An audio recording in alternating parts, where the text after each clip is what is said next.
What's up, fellow connoisseurs of fiction? It's me, Full0Grace, and today I'm going to be giving an overview of the book Artemis, Fowl, Atlantis Complex. This is the 7th book in the Artemis, Fowl series. I've already done an overview of the last 6 books. I highly recommend you watch those videos before proceeding. Link in the description down below. Before we begin, let's quickly go over some of the characters we'll see. I've already reviewed most of the characters in my other videos. Artemis, Holly, Foley, Butler, Juliet, and Mulch. This book takes place on Artemis' 15th birthday. Juliet never did get her fairy memories back, and has been pursuing a career as a wrestler. Her stage name is the Jade Princess. The aggravating and annoying Orion struggles to separate fantasy from reality. He sees himself as a knight in shining armor, and since he's infatuated with Holly, he sees her as his princess. Turnbull Root was the older brother of Julius Root. He's a career criminal who was captured by his brother and Holly. With that taken care of, let's get on to the actual book. We start off with Artemis out in Iceland. Our juvenile genius has been making plans to save the world, and he needs the people's help. He's called a meeting of Holly, Foley, Vinyaya, and Trouble. Unfortunately, Kelp can't make it, resulting in only 4 beings in the room. Artemis's nervous reaction to this fact is Holly's first clue that something is very wrong, and Foley isn't far behind her. As Artemis gives his presentation, he displays paranoia, obsessive behavior, delusions, a negative association with the number 4, and a positive fixation with the number 5. It's Atlantis complex, which is the result of Artemis having magic and being overwhelmed by regret. The 2 friends tried to distract Artemis and lighten the mood. Well, more Foley than Holly, with the center going as far as to burst into song. Foley's singing. Surely that's illegal. Before Artemis can give a demonstration of his Earth-saving invention, a fairy space probe that should have been heading to Mars crashes into their location. Vinyaya is killed, and Holly is forced to shock Artemis into unconsciousness to save his life. After a brief and terrifying run-in with some of Foley's inventions called Amorphobots, Artemis technically wakes up. The electrical shock from Holly's weapon has brought on stage 2 of Atlantis Complex, a second personality.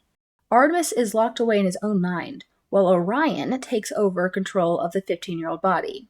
The space probe is falling through the ice and is diving under the water. They can't get a signal out due to a jammer on the probe, so they can't call for help.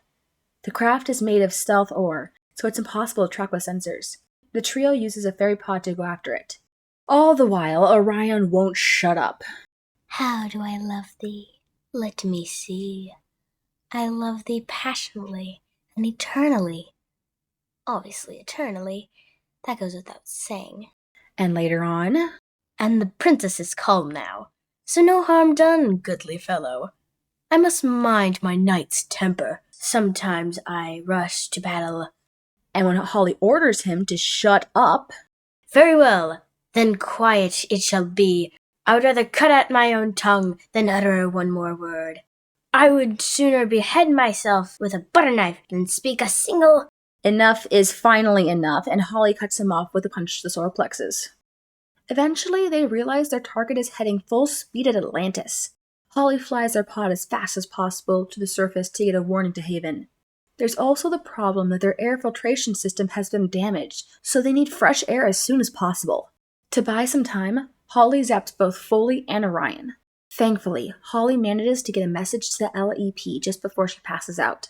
Sometime later, Holly, Foley, and Artemis wake up.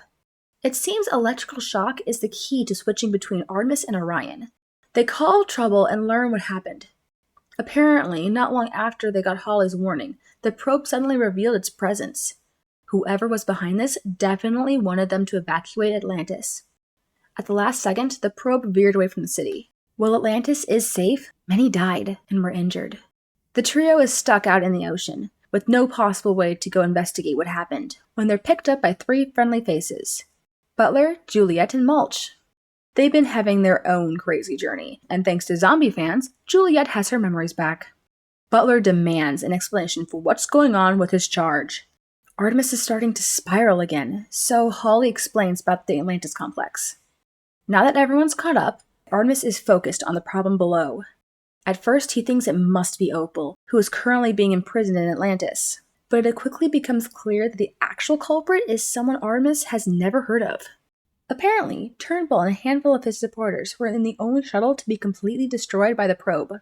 After a rather exciting and terrifying search of the crash site, Artemis brings back the heart of an Amorphobot, while Mulch runs around shouting, "I'm the nut! I'm the nut!" Foley uses the machine to lead them right to Turnbull.